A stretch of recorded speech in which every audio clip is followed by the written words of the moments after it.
Salut la gang, je m'appelle Andréane Kenville, j'ai 20 ans et je vous souhaite la bienvenue sur ma nouvelle chaîne YouTube qui va porter sur la douance. C'est un sujet qui est quand même assez d'actualité et dont on parle de plus en plus, mais il y a quand même des fausses croyances qui y sont rattachées. Si je souhaite en parler, c'est parce que j'ai récemment appris que j'étais douée et avant de le savoir, j'avais des idées préconçues puis je savais pas trop c'était quoi ça la douance. Je pense juste qu'il est temps de briser le tabou.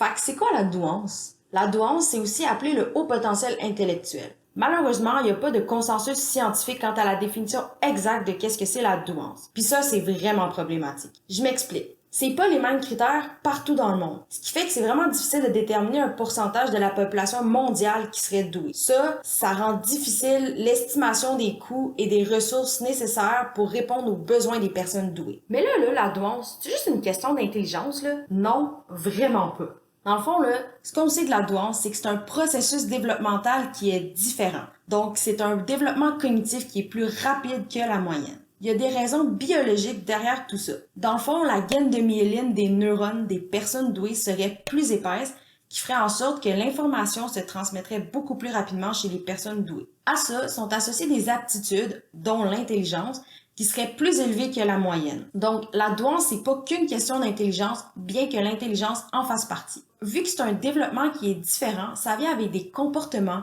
des traits et des caractéristiques qui sont elles aussi bien différentes de la moyenne. Bref, c'est une façon d'être qui diverge de la grande majorité. Pour vous aider à conceptualiser tout ça, je vais vous montrer un modèle théorique qui représente bien la douance. C'est le modèle théorique à 3 anneaux de Joseph Renzulli, un psychologue américain qui a joué un grand rôle dans le développement des connaissances de la douance dans le monde. Donc, selon lui, la douance se manifesterait sous 3 conditions. La première condition, il faudrait posséder des aptitudes intellectuelles qui soient plus élevées que la moyenne. Il faudrait aussi avoir certaines aptitudes dans un domaine spécifique, par exemple les arts, le sport, l'école. La condition numéro 2, ce serait d'avoir un haut niveau de créativité et d'innovation. La condition numéro 3, ce serait d'avoir un haut niveau d'engagement envers le domaine d'intérêt. Dans le fond, une personne douée n'exprimerait pas nécessairement sa douance tout au long de sa vie. Ça dépendrait de nombreux facteurs, dont son environnement.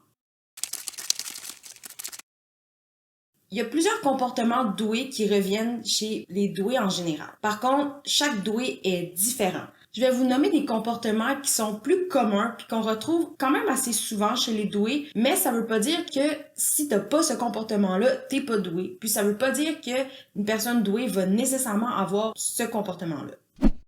Donc, en général, les personnes douées sont des personnes très curieuses. C'est des personnes qui posent beaucoup de questions, qui veulent savoir le pourquoi du comment. Puis ça peut être fatigant pour les autres personnes autour.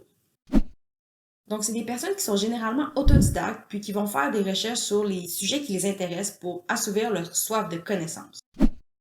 On dit des personnes douées qu'elles ont une pensée en arborescence, comme un arbre dans le fond. Un sujet en amène un autre, qui en amène un autre. Puis ça, on peut penser que c'est de sauter du coq à l'âne, alors que non, c'est vraiment juste que les liens se font tellement rapidement, dans notre tête, ça fait juste du sens.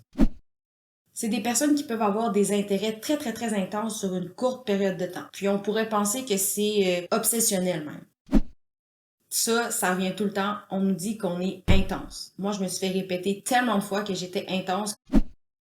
Souvent, on est du genre à questionner les règles. Puis ça, c'est pas de l'insubordination ou de l'arrogance, c'est vraiment parce qu'on a besoin de comprendre, savoir le pourquoi de la règle et la logique derrière tout ça. Donc, on a tendance à beaucoup argumenter et à contester les règles. Par contre, quand on a compris la règle, puis si on y adhère, ben, on est le genre de personne qui va suivre rigoureusement cette règle-là. Les doués ont souvent beaucoup de créativité, ils ont le désir d'innover, donc c'est des personnes qui, en général, font pas les choses de manière conventionnelle. Les personnes douées, c'est des personnes qui ont un grand sens de la justice. On réagit très fortement à l'injustice. Puis ça peut être problématique parce que des fois, on peut vraiment rien faire puis ça sert à rien de pédaler dans le beurre.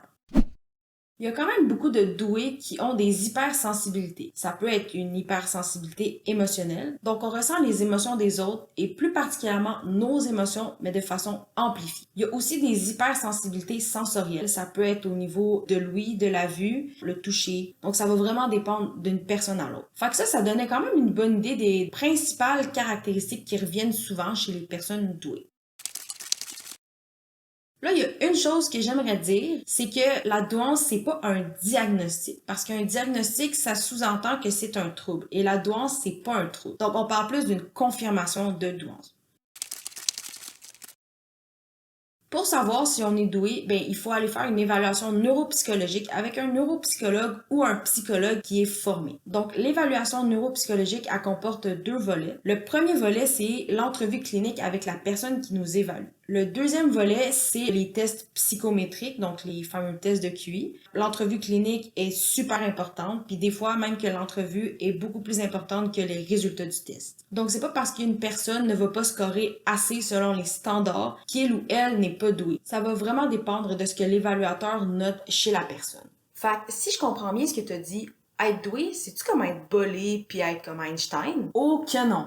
En fait, il y a beaucoup de personnes douées qui performent pas à l'école. C'est parce que le système scolaire il est fait pour la grande majorité des gens et ça, c'est vraiment bien. Mais pour une personne douée qui apprend super rapidement puis qui a pas besoin de 5-6 répétitions pour apprendre la matière, ça commence à faire long. La personne s'ennuie, elle est peu attentive, elle manque des informations, puis sa motivation peut même chuter. Il y a même des personnes douées qui décrochent. Donc non, être doué, ça veut pas dire que tu vas réussir à l'école. Il y a des personnes douées qui excellent à l'école, mais c'est pas la grande majorité. OK? Puis être doué, là, c'est aussi réussir du premier coup, non? Non plus. On n'est pas des surhommes. Je vais faire une analogie. Imaginez quelqu'un qui est vraiment grand. On pourrait lui dire qu'il serait bon au basketball. Mais pour que cette personne-là soit bonne au basketball, il faudrait d'abord qu'elle s'y intéresse. Puis disons qu'elle est intéressée par le basketball, être grand, ça représente quand même un avantage. Oui. Par contre, il faudrait quand même qu'elle apprenne à jouer, qu'elle apprenne la technique, qu'elle apprenne la stratégie. C'est pas parce qu'une personne est grande puis qu'elle a un avantage qu'elle va être nécessairement bonne du premier coup parce qu'il y a plein d'autres facteurs qui font en sorte qu'une personne va performer dans un milieu. Puis c'est pareil pour la douance. Mais là, ça veut-tu dire que vous pensez supérieur aux autres, là? Non plus. On sait très bien qu'on est différent, mais être différent, ça veut vraiment pas dire être meilleur. Donc, vous voyez, la douance, c'est vraiment une façon d'être à part entière. Il y a juste une chose que j'aimerais vous dire avant de vous laisser, c'est de faire attention de ne pas vous suridentifier à la douance. Parce que selon les critères qu'il y a au Québec, on parlerait d'environ 2% de la population qui serait douée. Si vous vous reconnaissez dans les manifestations que j'ai mentionnées précédemment, c'est normal. Dans le sens qu'on est tous humains, ça nous arrive tous d'être curieux, d'être intense ou d'être hypersensible par moment. Par contre, pour les personnes douées, ces comportements-là, ils reviennent au quotidien. Donc, si vous soupçonnez une douance chez vous-même ou chez quelqu'un que vous connaissez, je vous invite à vous demander, est-ce que ces comportements-là, ils reviennent souvent? Est-ce qu'ils sont intenses? Est-ce qu'ils sont là depuis longtemps? Bref, vous comprenez. Je tiens aussi à préciser que les manifestations de la douance s'apparentent beaucoup à celles du TDAH, mais il y a des nuances. Donc, merci d'avoir écouté la vidéo. Si jamais vous avez des questions, des doutes, je vous invite à lire sur le sujet. J'ai laissé dans la description là, les livres que j'ai lus, puis les articles que j'ai trouvés intéressants, puis qui m'ont aidé à faire ce vidéo-là. Fait que je vous dis encore merci, puis à la prochaine!